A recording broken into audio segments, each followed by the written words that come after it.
سب سے اونچا جو طبقہ ہے وہ ہے جو اپنی جان خدا پر لٹا دیتے ہیں، سب سے اونچا طبقہ ہے۔ صبر کی سب سے اعلیٰ شکل کہ اپنی جان خدا پر لٹا دی، ایسا صبر کیا کہ انہوں نے کچھ نہیں دیکھا کہ میرا پیچھے آگے کیا ہوگا، اللہ پر جان دے دی ہے۔ ان کے کوچے سے لے کر جنازہ میرا، جان دی میں نے جن کی خوشی کے لیے، بے خودی چاہیے بندگی کے لیے۔ فرماتے ہیں وَلَا تَقُولُوا، چونکہ انہوں نے صبر کا اعلیٰ ترین مظاہرہ کیا ہے اور اپنی جان اللہ پر لٹا دی، تو اللہ تعالیٰ نے ان کو مردہ کہنے پر ہی پابندی لگا دی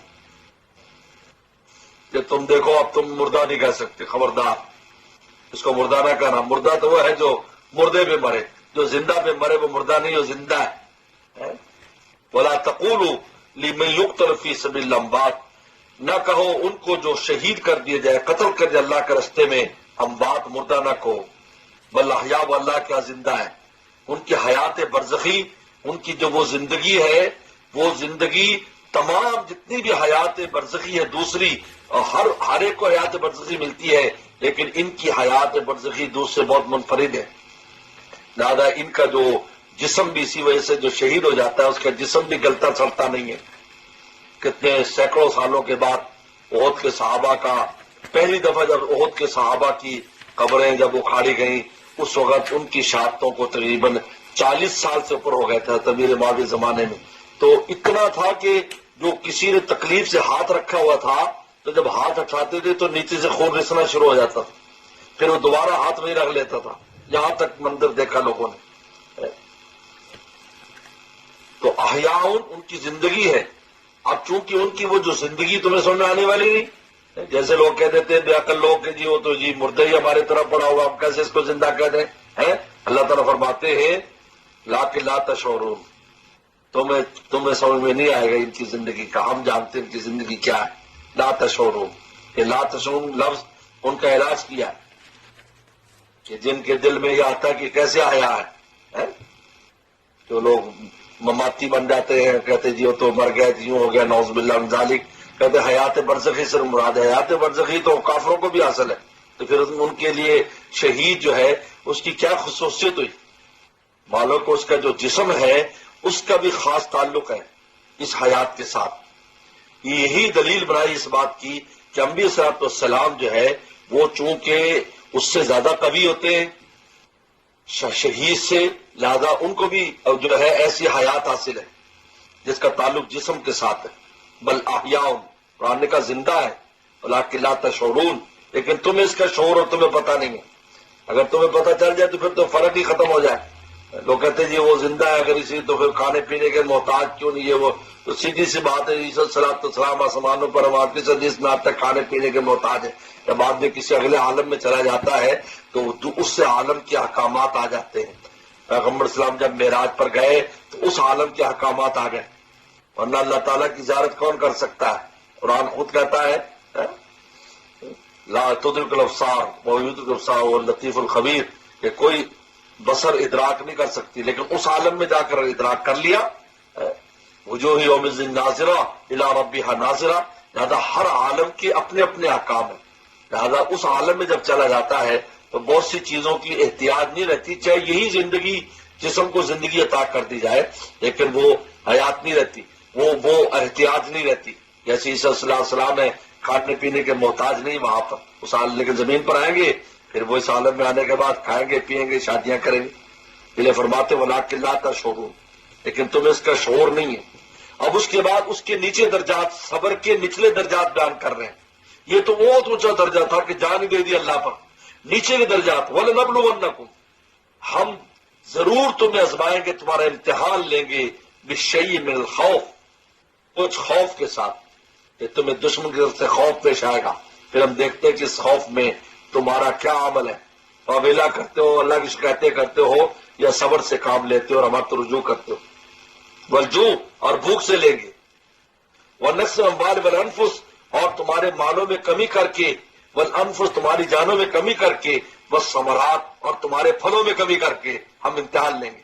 کبھی مال ضائع ہو جائے گا، کبھی تجارت میں خسارہ ہو جائے گا، کبھی پیارے دنیا سے چلے جائیں گے، ہم اس میں تمہیں آزمائیں گے، ہم دیکھیں گے تم میں کتنا صبر ہے۔ تو بعض میں تو مطلقاً کہا ہے کہ خوف سے مراد دشمن کا خوف ہے، جوس سے مراد جو بھوک پیش آ جاتی ہے انسان کو، جو ہے فاقہ وغیرہ آ گیا، اور نقص بالوں میں کمی، خسارہ ہو گیا، ولانف جانوں میں کمی، فوتگی وغیرہ ہوگی، وہ ثمرات پھلوں میں کمی. اور بعض نے کہا ہے کہ خوف سے مراد اللہ کا خوف ہے، جوس سے مراد رمضان کا روزہ ہے، اور نفس الاموال سے مراد زکات صدقہ خیرات ہے، انفس سے مراد فوتگی ہے، اور ثمرات میں کمی سے مراد پھلوں کے اندر جو نقصانات انسان کے آتے ہیں. ثمرات سے اولاد بھی مراد لی ہے کہ وہ اولاد جو انسان کی ضائع ہو جاتی ہے، پنپ نہیں پاتی، اس کا انتقال ہو جاتا ہے. فرماتے ہیں بشری صابرین، تو خوشخبری دے دو صبر کرنے والوں. ان حالات میں جس نے صبر سے کام لیا اس کو میرے طرف سے مبارکباد دے دو، اللہ تعالیٰ فرماتے. حالانکہ موقع مبارک نہیں ہے، موقع مبارک نہیں ہے، لیکن فرماتے ہیں بشر الصابرین، میری طرف سے خوشخبری دے دو. آگے فرماتے ہیں کہ وہ صبر کرنے والے کب ہوں گے؟ الذین اذا اصابتہم مصیبہ، کہ جب ان کو مصیبت پہنچتی ہے قالوا، تو یہ کہتے ہیں یعنی زبان سے انا للہ و انا الیہ راجعون. قول ان کا یہ ہوتا ہے. دیکھو صابرین جب کہا نا صابرین، تو یہ باطنی کیفیت ہے کہ ان میں کوئی شکوہ شکایت نہیں ہے، اور اپنے نفس کو رکا ہوا ہے، اللہ سے خیر کی امید رکھتے ہیں، اور زبان سے پڑھنے کے لیے خوبصورت کلمہ دے دیا انا للہ و انا الیہ راجعون. یہ اس امت کا خاص کلمہ ہے. لہذا حدیث شریف میں آتا اگر کسی کو کلمہ دیا جاتا، حضرت یعقوب علیہ السلام کو دیا جاتا کہ یوسف علیہ السلام کا جب غم ان کو ستاتا تھا تو وہ انا للہ پڑھتے، لیکن وہ انا للہ ان کو بھی نہیں دیا گیا، بلکہ وہ کہتے یا اسف علی یوسف، ہائے یوسف افسوس ہے تو کہاں ہے، تو غم سے رونا شروع کر دیتے تھے. لیکن انا للہ اس امت کو خاص دیا ہے. اور انا للہ کے دو جملے ہیں. انا للہ کا جو پہلا جملہ ہے اس میں اللہ نے شان حاکمیت دکھائی ہے کہ اقرار کرو اس بات کا کہ ہم سب اللہ کے، تو جب میں مالک ہوں تو میں مالک ہوں، تو میری مرضی جو چاہے کروں، جو چاہے میری مرضی ہے کروں. تمہیں بھوکا رکھوں، تمہیں کھلاؤں، تمہیں تمہارے پیارے لے جاؤں، تمہارا مال کروں، میری مرضی ہے. وہ انا الیہ راجعون میں تسلی دی ہے کہ تم سب نے لوٹ کے آنا ہے. اگر تمہیں مال کا آج نقصان ہو رہا ہے وہاں ہم اس کا بدلہ دیں گے. حدیث میں آتا ہے انسان کا مال چوری بھی ہو جاتا ہے تو صدقے کا ثواب اس کے لکھا جاتا ہے. جو اولادیں، جو پیارے تم سے جدا ہوئے، تم ہمیشہ کے لیے ان سے ملاقاتیں ہو جائیں گی، اور ہمیشہ کے لیے تم ان کے ساتھ رہو گے، کبھی تمہیں جدائی نہیں ہوگی. تو انا الیہ راجعون میں طبعی تسلی کرائی ہے، اور انا للہ میں شان حاکمیت بتائی ہے کہ جب میرے ہو تو کس بات کا اعتراض ہے. کوئی آدمی مالک ہو، وہ الماری کے کسی خانے میں اوپر چیز رکھ دے، نیچے چیز رکھ دے، کسی کو دے دے، کوئی پھینک دے، مالک پر کون اعتراض کر سکتا ہے؟ تو کہا کہ جب تم کہتے ہو کہ ہم سب اللہ کے مملوک ہیں، اللہ ہمارے مالک ہیں، تو پھر مجھے ہر طرح کے تصرف کا حق حاصل ہے. وہ انا الیہ راجعون، اور تسلی کرا دی کہ جب میرے پاس آؤ گے سب کا بدلہ مل جائے گا تمہیں، ہر مصیبت پر ہم تم کو نواز دیں گے. آگے فرماتے ہیں اولئک علیہم صلوات، یہ بڑی عجیب آیت ہے. اولئک علیہم صلوات من ربہم، یہ وہ لوگ ہیں جن پر صلوات ہے ان کے رب کی طرف سے. صلوات کہتے ہیں عنایت خاصہ. یہاں مفسرین نے بڑی عجیب بات لکھی ہے کہ صلوات کا لفظ انبیاء صلی اللہ علیہ وسلم کے لیے استعمال کیا گیا ہے. صلوات درود و صلات نبی پر پڑھا جاتا ہے، اور درود و صلات کا مطلب ہوتا ہے کہ خاص قسم جو عنایت ہوتی ہے وہ پیغمبر پر ہوتی ہے. اللہ فرماتے جو صبر کرتا ہے ان پر جو ہماری عنایات ہیں وہ نبیوں کی عنایات سے مشابہ ہیں، اس سے ملتی جلتی عنایات ہماری صبر کرنے والوں پر ہیں. اس سے آپ اس صبر کی یعنی دیکھیں کہ کتنی بڑی چیز ہے. صلوات من ربہم، وہ جو صلوات جس طرح پیغمبروں عنایت کرتے نا، اس سے ملتی جلتی چیز ہی ان امتیوں کو بھی دیتے ہیں جو ان حالات میں صبر کرتے ہیں. اولئک صلوات من ربہم ورحمہ، اور عام رحمت بھی. صلوات خاص رحمت، اور رحمت عام عنایت. عام رحمت جو ساری مخلوقات پہ تقسیم ہوتی ہے وہ بھی دیتے ہیں، خاص بھی، یعنی خاص بھی اور عام بھی. کیا ہے؟ خاص بھی اور عام بھی ہے. جیسے پانی سب کو پلایا جائے، چائے کسی کسی کو پلائی جائے، تو پانی بھی پلایا پھر چائے بھی پلائی. سبحان اللہ. صلوات ربی الرحمہ وہ اولئک المہتدون، اور پھر بہت بڑی بشارت دی کہ یہی لوگ ہدایت پانے والے ہیں. یعنی یہ جو صبر کریں گے تو ان کو ہدایت ملے گی. وہ کہہ رہا لعلکم تہتدون، اوپر سے لعلکم تہتدون کہ ہم نے یہ قبلہ صرف بنایا تاکہ تمہیں ہدایت ہو، اور اس ہدایت کے لیے ہم نے پیغمبر دے دیا. اب پیغمبر سے ہدایت کا صحیح فائدہ کب اٹھے گا؟ جب تم صبر سے کام لوگے، نماز کا اہتمام کرو گے. اولئک هم المہتدون، تو یہی لوگ ہدایت پانے والے ہیں. یہ سارا جوڑ لگ جاتا ہے کہ پیغمبر اسلام کی ذات سے فائدہ بھی ان لوگوں کو ہوگا جو صبر سے کام لیں گے، اور ہماری خانہ کعبہ کی عنایات اور اس کی برکات بھی اس کو صحیح معنی میں ملے گی. نماز یعنی جتنی بھی نیکیاں ہیں اور جتنے وہ ہیں اس سے صحیح فائدہ اٹھائیں گے. اولئک هم المہتدون، یعنی یہ ہدایت یافتہ ہیں. اور اللہ اکبر، ہدایت یافتہ ہونے کی سند اللہ تعالیٰ کسی کو عطا فرما دیں، اب سوچئے اس سے بڑی نعمت کوئی نہیں ہے. کیونکہ اصل یہی ہے کہ اہدنا الصراط المستقیم ہم مانگتے ہیں، اللہ ہمیں ہدایت دے دیجئے. تو اب بتائیے اس سے بڑھ کر نعمت کیا ہوگی؟ یہ فرمایا اولئک، اس لیے حضرت عمر رضی اللہ تعالیٰ فرماتے تھے کہ رحمت اور رب صلوات اور رحمت، فرمایا کہ یہ اب ملتی جلتی چیزیں، عدلین ہے، عدلین والنعم العلاوہ، اور کہا کہ ہدایت اس کے علاوہ اللہ تعالیٰ نے دے دی. یہ ملتی جلتی دو نعمتیں بھی دے دی اور ہدایت بھی، نعم العلاوہ. اور خود حیران ہوتے تھے کہ اللہ نے اس آیت میں کتنی بڑی بشارت ہم جو ہے ایمان والوں کو عطا فرمائی ہے. صدق اللہ مولانا العظیم.